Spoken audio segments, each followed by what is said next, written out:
There is some big questions that kept nagging me as I was testing the iPhone 16 Pro Max. Does the larger screen make it compelling or too big? Is the new camera control a game changer or a gimmick? How well do the Apple Intelligence features actually work? If the iPhone 16 Pro Max has the best iPhone battery life ever, how long does it last? After testing this flagship phone for several days, I'd say that it is indeed a handful, and while I am encouraged by some of the Apple Intelligence features I tested in a beta that's arriving next month, more AI capabilities will be coming later. Still, the battery life from the iPhone 16 Pro Max is insane and the camera's predictably great, so this is one of the best phones money can buy. Apple clearly still has some catching up to do with AI, and the design hasn't changed much with the exception of slightly slimmer bezels. But this is the new iPhone I'd buy with my money.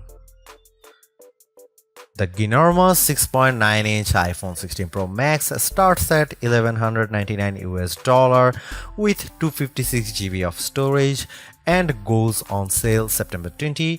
You can upgrade to 512 GB for $200 more, and another $200 will get you 1 TB. I have been a Pro Max user for years, since the iPhone 11 Pro Max, but after testing the new iPhones, I'm actually torn about the iPhone 16 Pro Max. It has the largest display ever of any iPhone at 6.9 inches. Yes, the thinner bezels help keep the device somewhat compact, but it is still taller, wider and heavier than the iPhone 15 Pro Max, which I thought was the near perfect size and weight for a big screen phone. I have gone from feeling like I cheated the system to feeling slightly cheated.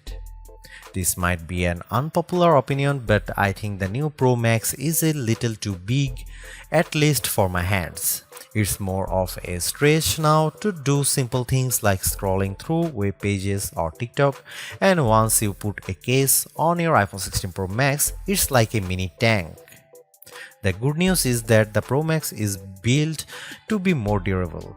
In addition to having a titanium band, Apple claims that the improved ceramic shield display on this model is 50% tougher than the last generation. We can't drop these units, but on paper it's encouraging. The iPhone 16 Pro Max comes in 4 colors: titanium white, titanium black, natural titanium, and desert titanium. Our iPhone 16 Pro came in the natural, which looks fairly modern, but I prefer the desert color as it pops more. The iPhone 16 Pro and Pro Max displays don't get any upgrades in terms of brightness or refresh rate, but they are still among the best OLED panels on a phone. The only main difference is that the screens can scale down to a minimum of 1 nits, which means you can use your phone in bed without disturbing anyone else and get an even dimmer alarm clock. Otherwise, the new iPhone 16 Pro Max screen is largely the same, allowing the Pixel 9 Pro to surge ahead in terms of brightness. We measured a max of about 1500 nits for the iPhone 16 Pro Max, while the Pixel 9 Pro XL hit more than 2300 nits. Outside in direct sunlight, the iPhone 16 Pro and Pro Max were both dimmer than the Pixel 9 Pro XL, though Google's phone dimmed faster over time in response to the heat. The iPhone 16 Pro Max gets a bunch of camera upgrades, starting with a new 48 megapixel fusion camera for the main shooter that's designed to read data faster. The result should be zero shutter lag and faster focus. I took some shots of people passing by on scooters and moving taxis at the same time on the iPhone 16 Pro Max and iPhone 15 Pro Max, and the new iPhone was indeed faster.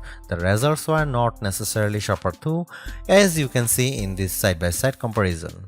Here are some camera samples of iPhone 16 Pro Max.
The iPhone 16 Pro Max is indeed an iterative upgrade, and maybe it wouldn't feel that way if Apple Intelligence was available today along with all the promised features.